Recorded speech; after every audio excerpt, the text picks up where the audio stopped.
Hey you guys, it's Britt. Tonight we're here to talk about somebody I haven't covered in quite a long time, and that is Nikki Phillippi. So we're going to talk about what is she up to current day, what's going on with her channel, and what did she do 2 weeks ago that really just confirmed to me that she will never care. I want to talk about it. So if you're interested, please keep watching.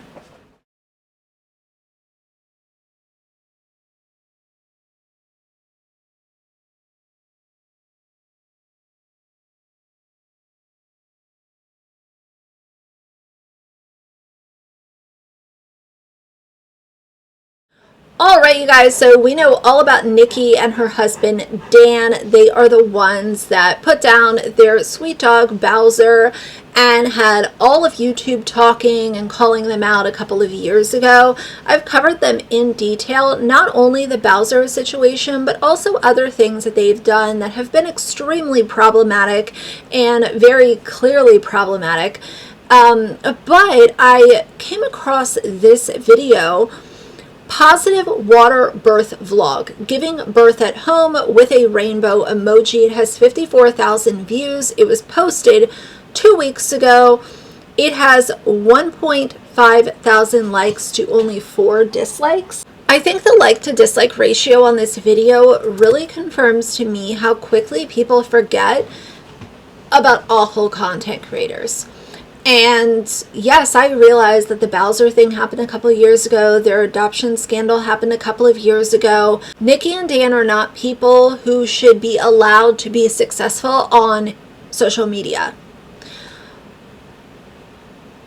I just find this idea of the internet's short-term memory, which I've talked about for years, a very interesting subject, because it's like, okay, you build up this content creator by watching their videos, leaving comments, you connect with them, even if it's just in like 1 or 2 ways, like you feel like you have a connection to this person, and you build them up to this point where they can do content creation full time, and they're making the money, and they're building the custom homes, and they're buying the cars, and doing all of this stuff, and then they show you who they really are.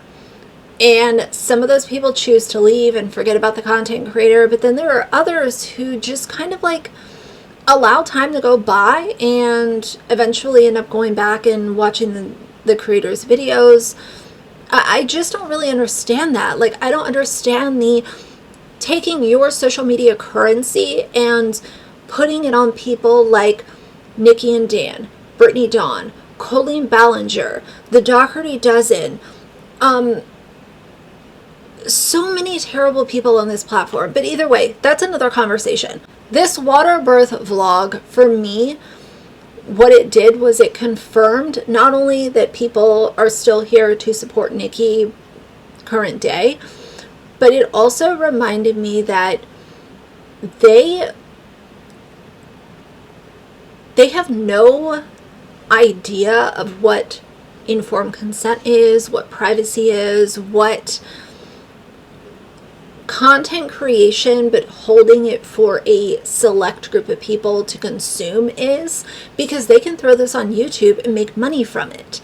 And anybody who automatically says, F consent, I'm going to put this out and label it as awareness and bringing along subscribers for my journey in life, if you're willing to do that, I don't think that you're a respectable person in my mind. These are people who literally denied adopting a child because they could not put that child on their YouTube or Instagram.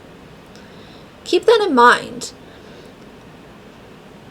Why is this person still allowed to upload content and receive any amount of respect?